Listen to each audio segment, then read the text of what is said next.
Schultz 4-part miniseries, The Great Health Debates. BCPH is a 501c3 nonprofit organization whose mission and vision is to democratize public health through the lens of social justice and to transcend the traditional boundaries of academia and medicine. BCPH does this by supporting leaders, researchers, and advocates who are committed to social justice, health equity, and evidence-based public health thought. As the country becomes exponentially diverse and interconnected, how do we continue to effectively reduce disparities, and what does this look like? I'm your host, Fatou Barry, a current MPH candidate at NYU and fellow at Boston Congress of Public Health. I'm particularly passionate about global health, health equity, and health disparities. With this season being the promise and peril of cultural competency in healthcare, we will be delving into topics surrounding cultural competency, intersectionality, and responsiveness. This series will highlight the perspectives of health providers, professionals, advocates, researchers, and patients, and their encounters and experiences regarding health disparities, literacy, and equity. Approximately 10% of the world's population are considered disabled. Disability is not just a diagnosis. For many people, it's a culture where well-established beliefs, personalized expressions, and idiosyncratic experiences are shared amongst the community. With many ongoing challenges aside from the diagnosis, disability is a context where many different identities intersect and collide.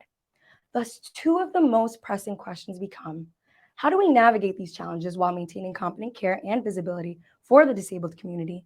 And what happens if we continue to ignore these challenges? Allow me to introduce our panelists for episode 1. First, we have Mary Crossley. Mary Crossley is a professor of law and John E. Murray Faculty Scholar at the University of Pittsburgh. Her scholarship focuses on legal responses to inequality in health and healthcare. She's also the author of the 2022 book, Embodied Injustice: Race, Disability, and Health. Next, we have Grayson Schultz. Grayson Schultz is a disabled and neurodivergent activist focused heavily on DEIB, the LGBTQ community, and the disabled and neurodivergent communities. He runs the award-winning website Chronic Sex, works regularly with organizations focused on quality of life issues in healthcare, research, and liberation work. And lastly, we have Dr. Jex Huang. Dr. Jex Huang is a public health researcher who received their doctorate from the Harvard T.H. Chan School of Public Health. They formerly had a range of motion disability and trained in the Boston Inclusion community of partners for youth with disabilities. Hi, panelists. Thank you for joining us. I'm very honored and excited to have this discussion with you with such an esteemed group of panelists. So with that being said, let's dive into question 1.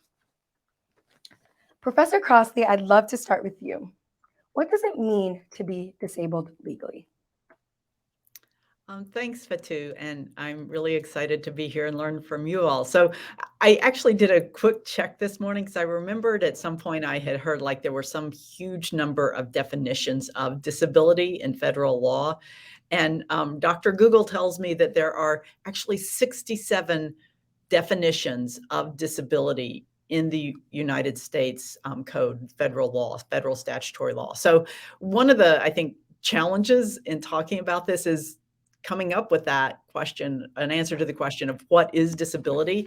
Probably the two most commonly used definitions of disability for legal purposes are the ones that are provided in the Social Security Act and in the Americans with Disabilities Act.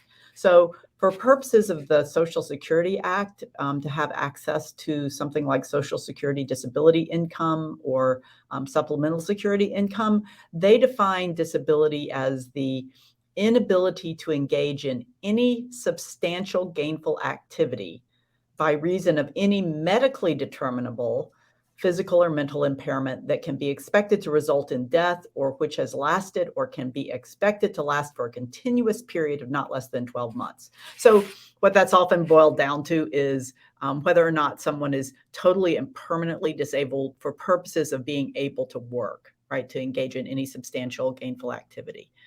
So that's basically the kind of disability you have to show if you want to be able to get some kind of financial support to help you to live. The definition that the Americans with Disabilities Act provides is a more generous definition because there are legal protections attached to it, but there's no money attached to it. So under the ADA, a person is considered to have a disability if the person has a physical or mental impairment that substantially limits one or more major life activities of that person, right? So it's more about, do you have an impairment? Does it substantially limit a major life activity?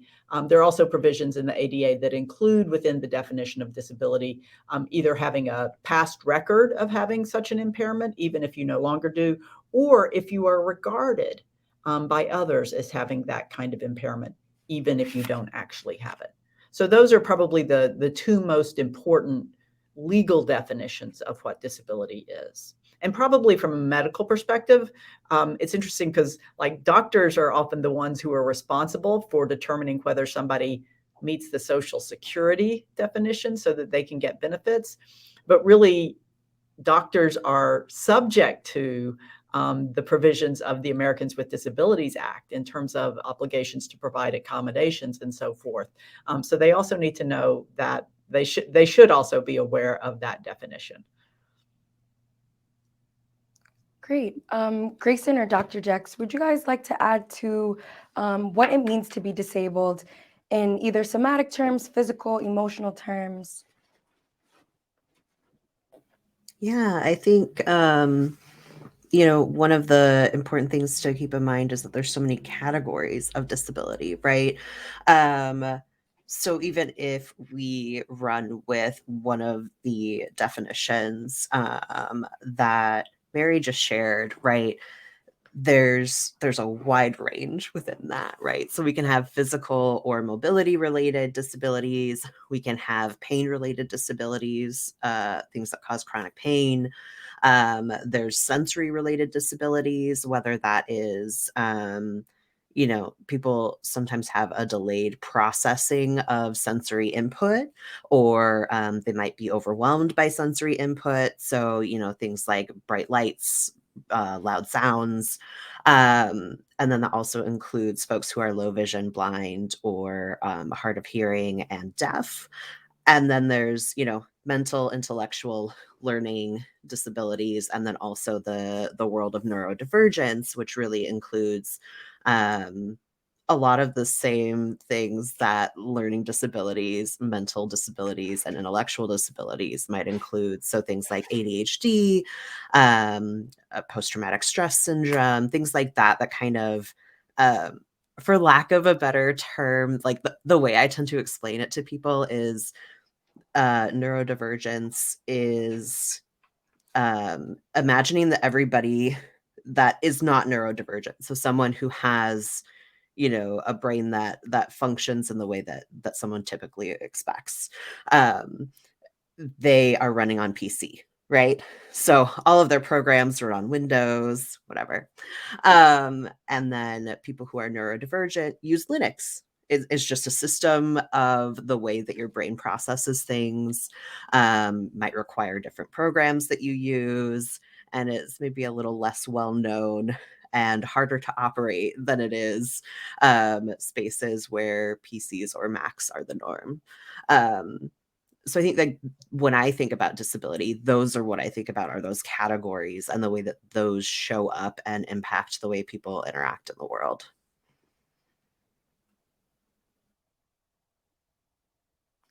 Great, thank you. I'd like to shift over to the next question. Professor Crossley, how is disability traditionally seen in healthcare? Yeah, so the another way of thinking about disability is kind of like how we understand it, and so there is a way that kind of society broadly thought about disability, and certainly that the medical profession tended to think about disability historically, which people who are in disability studies have given the name the medical model of disability. And that kind of medical model of disability, which is still fairly, to my sense, is fairly pervasive still in the medical community today, tends to look at disability as something that really resides in a person's body or mind, and is somehow pathological, is somehow deficient, right? And that, from that perspective, if you are a physician, it is the job of the physician to try to fix the disability, right? And that's the idea of, if we can just fix what's wrong with this person, then they can return to normal functioning and they won't be disabled anymore. Starting in the 60s and really gaining steam since then, there has been an alternative framing of what disability actually means, what it means to be disabled, what the phenomenon of disability means. And that's sometimes goes under the label of the social model of disability.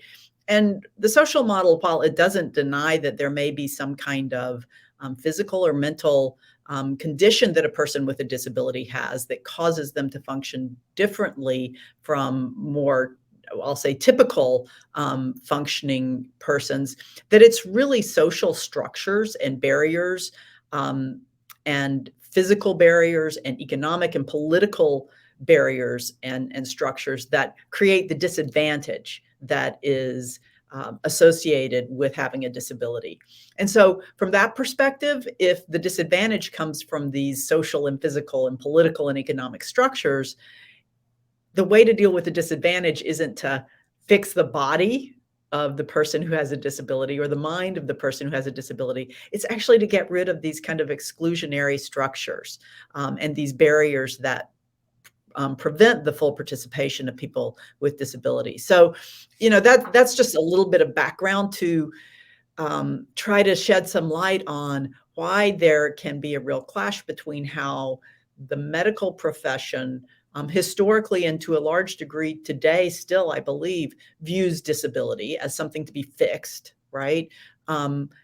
As compared with the way that many people with disabilities view disability, which is that it's the product of not having structures that welcome their full participation in all parts of society, or from a medical perspective, that really tries to understand their own experience of their body and mind and seeks to make sure that they can receive full benefit from the care that the medical care that they're seeking.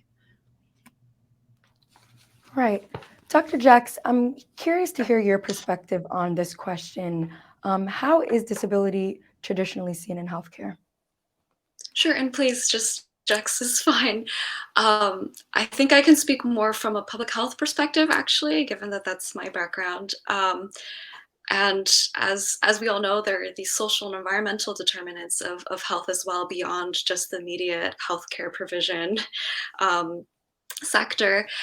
And unfortunately, historically, people with disabilities were often relegated to living centers or areas with very, very poor living conditions that would impact health in other ways. And so we have this very dark history of not only failing people in the healthcare system itself, but also in housing and transport and water provision, food provision, these other sectors that also touch upon health. So from a public health perspective, unfortunately, traditionally, we didn't necessarily regard the importance of providing care and well-being beyond the health sector, and that's incredibly important for people living with disabilities, especially given what Mary's shared about these structures that create barriers to being able to function in the world and to protect our health and well-being. So I'd say from the public health perspective, just adding on that important piece of the social environmental determinants of health, it's something that people are becoming more aware of today, but historically, unfortunately, we've really failed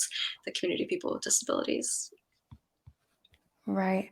And Professor Crossley, you mentioned disability not just only being a diagnosis or not just something being mental or physiological. Grayson, I'd like to come to you. Can disability be considered a culture?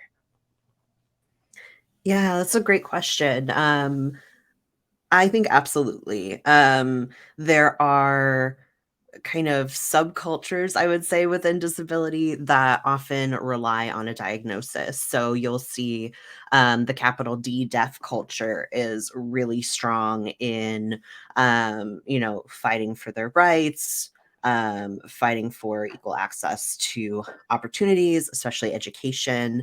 That's where we see spaces like Gallaudet University, thriving and succeeding in fighting for not only there to be like capital D deaf teachers at the university, but also that administration is from the community.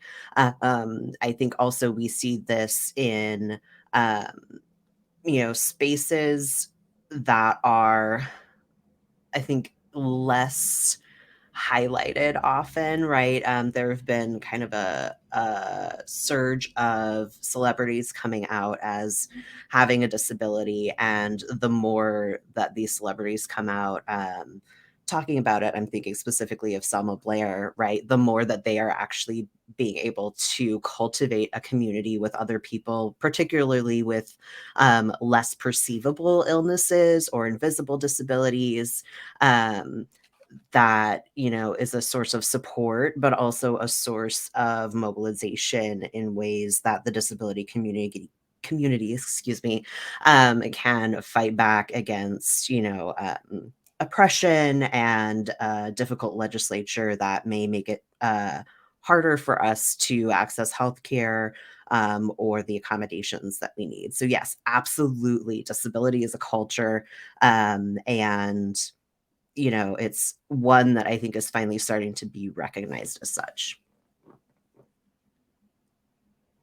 Most definitely, for sure. I'd like to switch gears. Now that we've identified that disability can be considered a culture, how does viewing disability as a culture potentially impact disability care?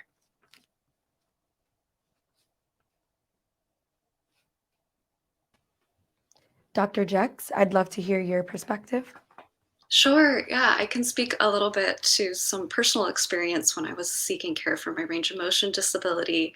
And I think the lack of awareness of disability culture really did impact my care. I was treated mostly by orthopedic surgeons who identified as white men, able-bodied, and didn't necessarily know how to connect me to communities of support, and didn't also necessarily know how to help me frame what I was going through with some of the values that I could have learned from disability culture. So for example, there's this concept of disability gain that really, when I learned about it, helped me figure out how to interact in the world with my body in a much better way.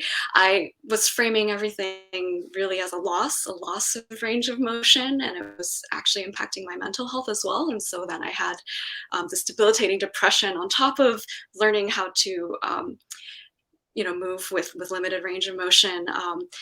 The doctors didn't know how to connect me to a community of people who would have really helped me have learned how to find ways to work with my body in ways that were more unique to me, for example. So by meeting women who identified with arm range of motion disabilities, I learned how to put on a bra with one hand, for example. I learned that there are tools that are actually out there, because bra manufacturers don't actually make things in an accessible way, but people have developed tools to change that.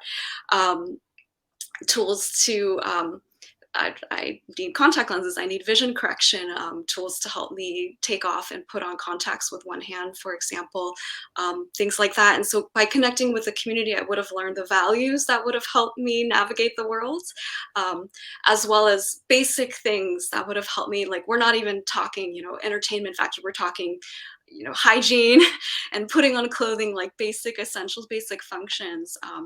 I could have learned much more quickly had I been connected with the community of people with disabilities earlier on. And also just the lack of understanding of disability culture. I think the surgeons that I spoke with talked a lot about reducing activities that were going on in my life rather than finding ways to adapt them. And I think that speaks again to this lack of valuing of what people with disabilities can do. So for example, I was a rock climber, I was a musician, things that I would hope to still be able to do with my limited range of motion. And all the surgeons I spoke to said, you basically just need to stop that. But by connecting with people with disabilities, there's a whole culture of accessibility in climbing and people finding ways to climb with all bodies. There's a whole culture with musicians who have all kinds of diverse disabilities. This speaks to kind of the heterogeneity that Grayson spoke to. It's not a homogenous culture. There are multiple cultures, everything from people who are hard of hearing and deaf who still play music to people who might not be able to use both arms with quote unquote normal function who can still play music. And by not being connected to these cultures and not having doctors who were aware of that, it was really a loss to me until I found that on my own. And so I think this speaks to that importance of representation of people with disabilities in the healthcare system, if definitely among the doctors and surgeons and nurses, but also among patient navigators who can help patients connect with communities. And healing, often doesn't happen in isolation. It has a lot to do with the support structures that you have in your community. And so being connected with the right community and making sure that the immediate caretakers as well, that my husband, for example, could also get connected to people who have range of motion disabilities and understand that. It just really makes for a better process of healing and recovery and rehabilitation and figuring out how to reintegrate into daily activities. It makes for better care. Yes, I agree. Professor Crossley, I'd love to hear your take on viewing disability as a culture and how it potentially can impact disability care. Yeah, and please just call me Mary. Yeah, so I think Dr. Jex's example is a great one because it kind of highlights what I have looked at more from an academic perspective, which is that there's a lot of evidence suggesting that many doctors, and I know I'm speaking in generalization, so I don't mean to suggest that every single doctor is like this or one way or another, because we know that's not true, but that many doctors tend to kind of view a condition that may be disabling, that may be affecting the functioning of a person, as something that either you can fix or you can't. Right. And if you can fix it, great. But if not, well, you need to stop rock climbing or playing music or whatever, as opposed to really, I think a key aspect of what disability culture entails is also an appreciation for effective functioning. Right. So how do I adapt how I do things so that I can continue to function the way that I want to in the world? And so there's, as Dr. Jex was suggesting, there may not be enough attention paid to whether it's connecting someone with an appropriate group that they can learn from, or thinking about what kind of medical interventions or pharmaceutical interventions might help someone function more effectively in day-to-day life, even if it doesn't, quote unquote, fix the underlying condition.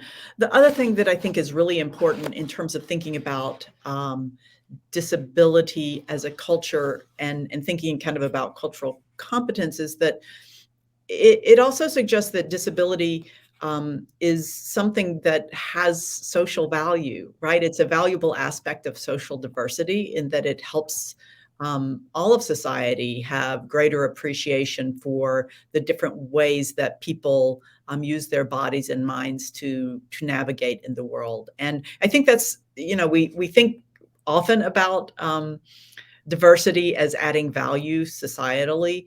But one of the things that I think is particularly important in thinking about that when it comes to disability is that disability is really kind of universal, right? In the sense that, I may not identify as disabled today, but who knows what might happen overnight that would lead me to have some kind of disability tomorrow or in 5 years or 10 years or whatever, right? So it's a in a sense, social group that any one of us can enter at any time. And I think therefore it's especially important to appreciate its value. The only other thing I'll say about disability as a culture is that one of the things that I think is true about disability that's also true of some other demographic groups that have been historically excluded or oppressed is that there really is a history of exclusion and oppression and subordination. So there's that kind of shared history, particularly for people who have had disability for some period of time, of knowing, along with other people who experience disability, that there's the frequent interaction with barriers that keep folks who have a disability from being able to participate as fully as others. So I think that's an important kind of piece of what we can think of as being the culture of disability, is this shared history of exclusion. Great. I'd like to shift gears here and talk more about the interventions and implementations. Jex, you mentioned the importance of the provider role. Mary, you also mentioned the importance of the provider when it comes to the interaction between a disabled patient and themselves. Can you talk a little bit more about provider training and its effectiveness when it comes to disabled patients and disability as a culture? Jex, I'd like to hear your perspective on this. Sure. And again, I think I can speak a bit more to the public health side than I can to the clinician side. Because public health focuses on the health of not just individuals, but communities and populations, I think it's incredibly important to revisit some of what you and Mary were talking about how common it is to interact with disability, if not in a particular person's lifetime, maybe the people around them, people that family members or people that they might be responsible for with caretaking. The WHO, World Health Organization, estimates now that disability rates might be as high as 1 in 6 people. It's really a very large population, which the implications then for the public health training institutions would be then that we really need to make sure that this is included in public health training, because there's almost no community or population that we'll ever work with that doesn't have people who identify with disabilities, either now or in the future, or in the past, which also impacts the way that we move through the world and the kind of care that we're going to need. And so I think I was personally hoping that my public health institution would have incorporated more into my training as a core part of the curricula. There are definitely lots of courses that are available for people who seek it out, but not necessarily included as a core part of public health training curricula in various institutions. And so I think in terms of the training piece and the awareness of disability culture, and this is something that public health institutions might be able to improve upon, is to make it standard, to make it something that anybody who's going to come out and be a public health professional working with communities and population health to be more aware of these issues and the value of disability culture and people with disabilities, because it really means better care for all. I think later on we're going to talk more about intersectionality when you introduced this session, and I think being aware of how disability intersects with other identities really impacts care, and that's something that public health professionals really need to be aware of, and also just things that make for better care for people with disabilities also might make for better care for older adults or people who are pregnant. There are different accommodations and different forms of treatment that when they're adapted to be better for one group end up being better for many, many others. And so that concept of universal design and increasing accessibility and inclusion and making better quality care for everyone, I think for all these reasons, it's really important to be incorporating more of this into public health curricula. Great. Would any other panelists like to elaborate on this? And if you can't speak to provider training directly, what would you like to see from providers when dealing with disabled patients or wanting to increase their knowledge on disability care? Grayson, I'd love to hear your lens. Yeah, absolutely. Thank you. That's a really great question. From the trainings and work that I've done with medical institutions, specifically medical education, this is a topic that people are really starting to finally start to think about, right? Like, it's not something that has been the norm, even in really prestigious spaces. And I think for me, one of the things I would love to see is something that I've been pushing, at least in rheumatology for the last, decade at least, is the notion of having not only people from a variety of disability cultures come in and talk about their experiences and do presentations and continuing education with providers, but also of having handouts for patients, right? Where if Jex had come to see me, if I had somehow become a surgeon, I could have said, hey, like, here's a list of folks who like still participate in a lot of music and, have range of motion disabilities, or here's a list of information on adaptive sports and the ways that you could get involved in, still being super active, but having the accommodations and adaptations that you might need to engage in this. A lot of times providers don't know that these things exist. And so it's really difficult for them to then recommend those things to patients. But I think that if they were, working with maybe an independent living center locally, which comes out of the National Center for Independent Living movement, which Ed Roberts and Judy Heumann both pioneered heavily, I think that would make a big difference in expanding minds. And I think, when we talk about this kind of work, there's often hesitation about like, well, that's so much more time away from seeing patients, or that's so much more time away from these CMEs that we have to complete in specific spaces. And I think that while that makes sense, I'm going to bring up another Judy Heumann quote here. She said in her book that the truth is the status quo loves to say no. It's the easiest thing in the world to say no. Right. And I think that, she was absolutely right about that. And the ways that we improve care for everybody, not just the disability related cultures, is to disrupt that status quo, because it's not happening right now. Right. Thank you, Grayson. And I know we've been having a lively discussion about disability, culture, interventions, and implementations, but I think it's really important before we end this discussion to dive deep into the complexity of intersectionality and interconnectedness. So what I'd like to ask our panelists is, there's an existing gap when it comes to disability research that gets more complex as the identities of patients become intersected. For instance, when a patient is Black and disabled, LGBTQ and disabled, female and disabled, an immigrant and disabled, what are ways we can reduce this gap and increase research within disability care?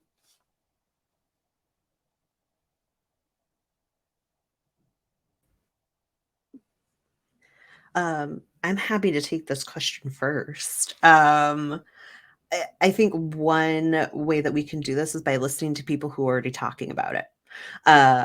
Valissa Thompson is a really good person to follow. So is Amani Barbarin. They are both Black women who are disabled and talk heavily about how the ways that we talk about disability often centers white people and whiteness, and in that way reinforces white supremacy. So, following folks like those, highlighting their voices, and if you are, a white person looking to learn more about disability and race, like it costs nothing to retweet Amani or retweet Valissa, or, share their content with other white folks or anybody else that you encounter who's looking to learn more about that work.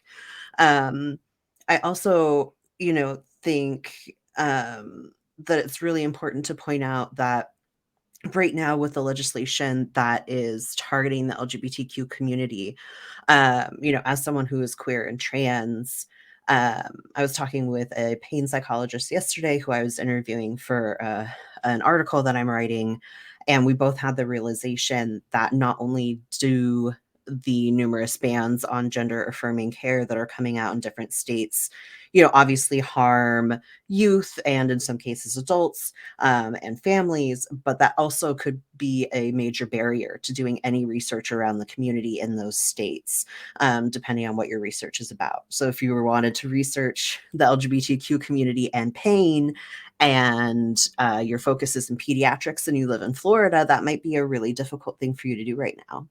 And there could be more legislation coming down the road that's limits that research even further. And so I think, one, we need to fight back against bills like that, not only because they cause immediate harm, but because of the repercussions and waves that they will cause in the research world and in treating pain and all sorts of other things. But two, I think we also need to make sure that we're highlighting those voices. We need to make sure that all of these voices are getting into textbooks, are getting into CMEs, are getting into, conversations like this, and that more people are hearing and encountering these ideas. Because the more you hear something, right, the harder it is to ignore, the harder it is to deny that it exists. I think too, one of the ways that we could really increase research within the community is by eliminating some of the roadblocks that grants have around, you have to give it to a certified 501c3, right? Or something like that, to be able to connect folks who are disabled, who have great ideas, who have the ability to do this research, with the funding and the funding spaces, right? Whether that's coming from NIH or, Joe Schmo runs a small org, whatever, to be able to have access to those funds to do that research.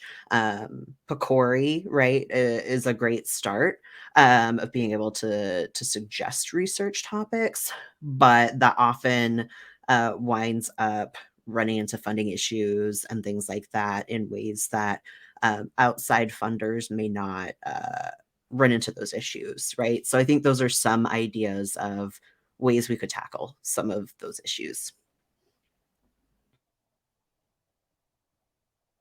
Jex, would you like to elaborate on anything that maybe Grayson mentioned?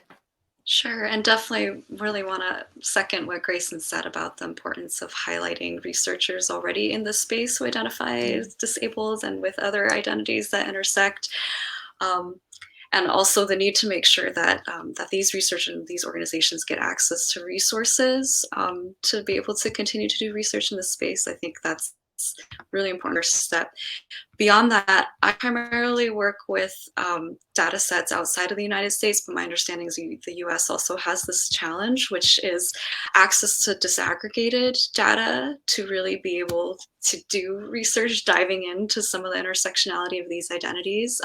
We don't always have access to data that breaks down by these different categorizations to actually be able to see how common some of these things are that intersect, or what are some issues that are particularly important or that disproportionately affect certain communities. And it's so incredibly important.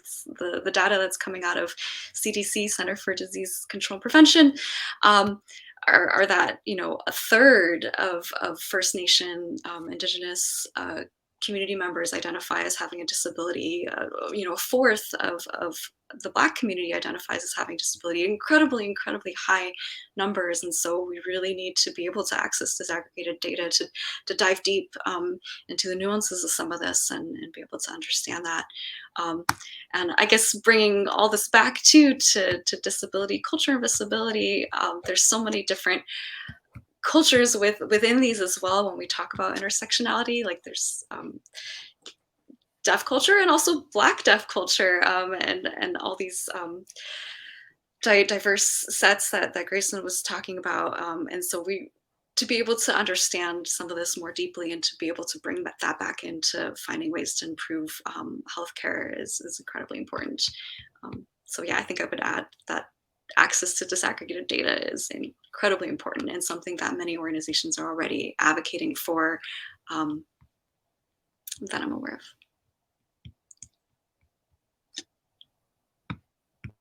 Thank you for your perspective on that, Jex. And panelists, I just want to open up the floor to you to give you the opportunity to talk about anything that maybe we haven't discussed before we wrap up this episode.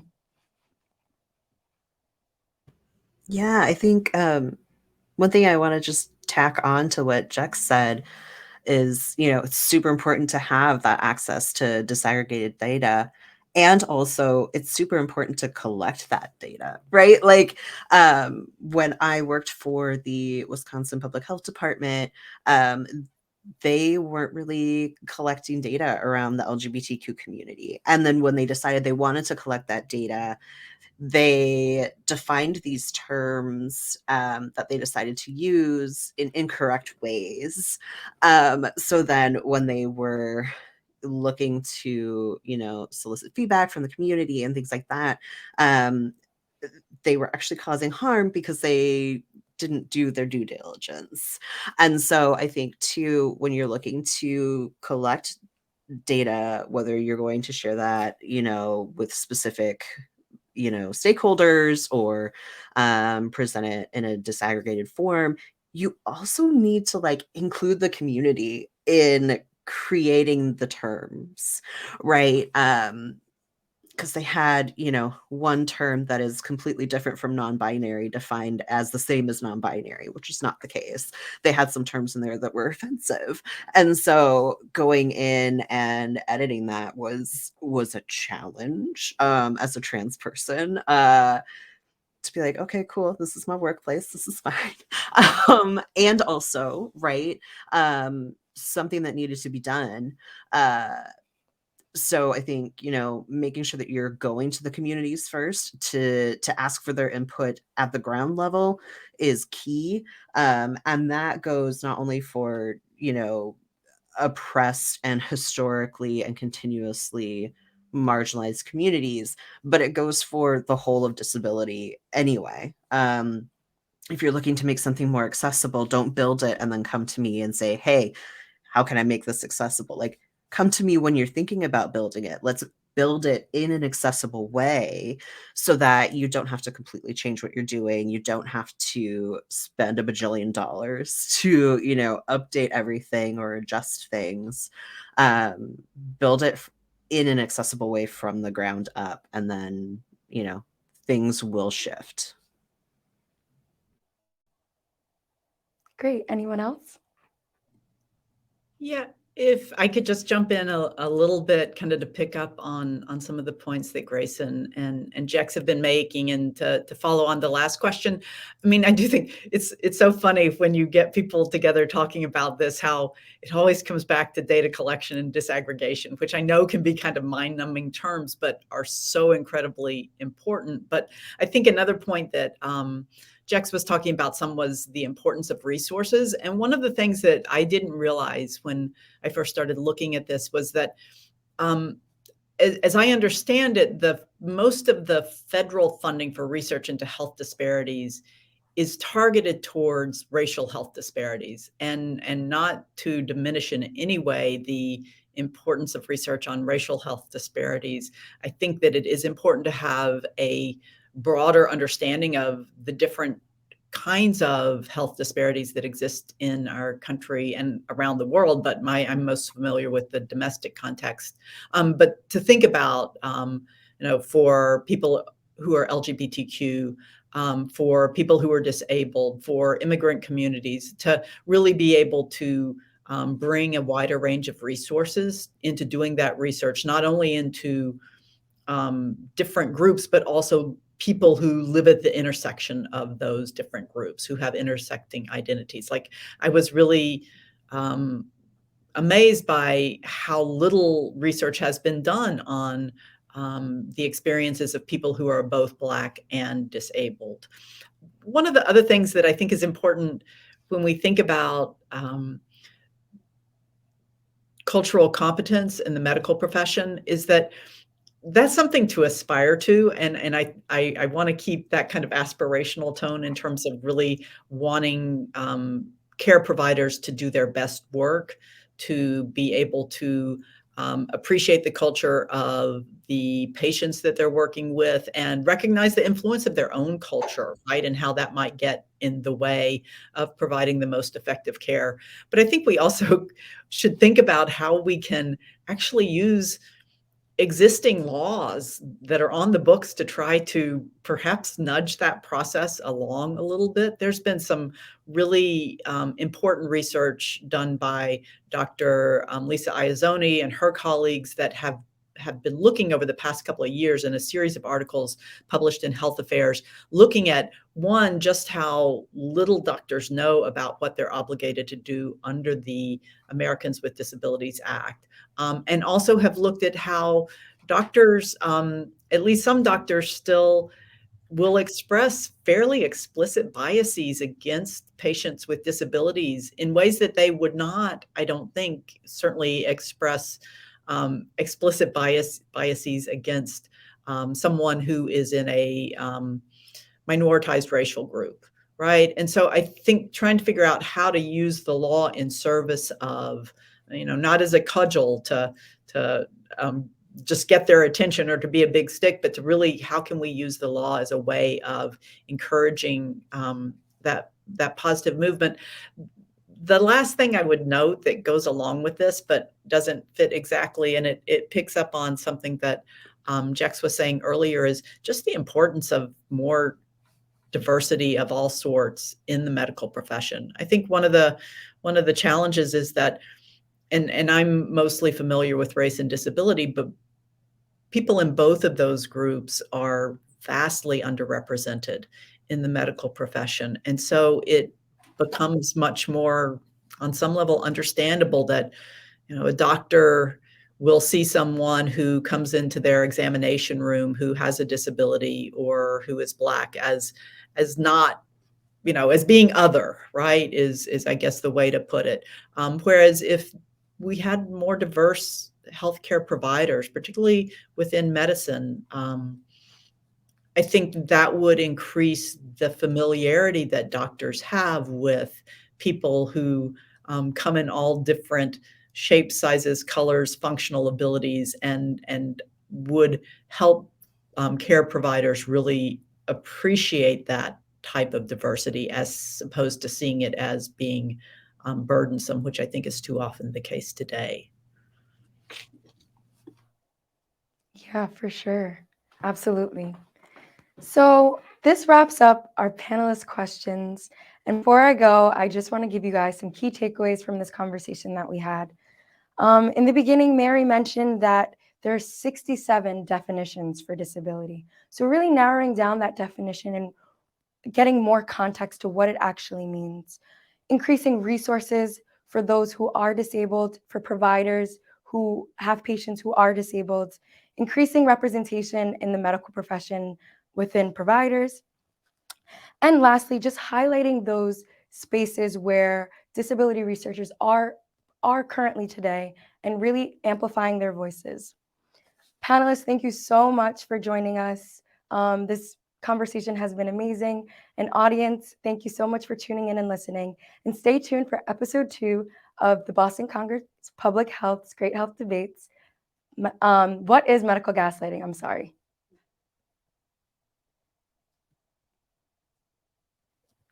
Bye.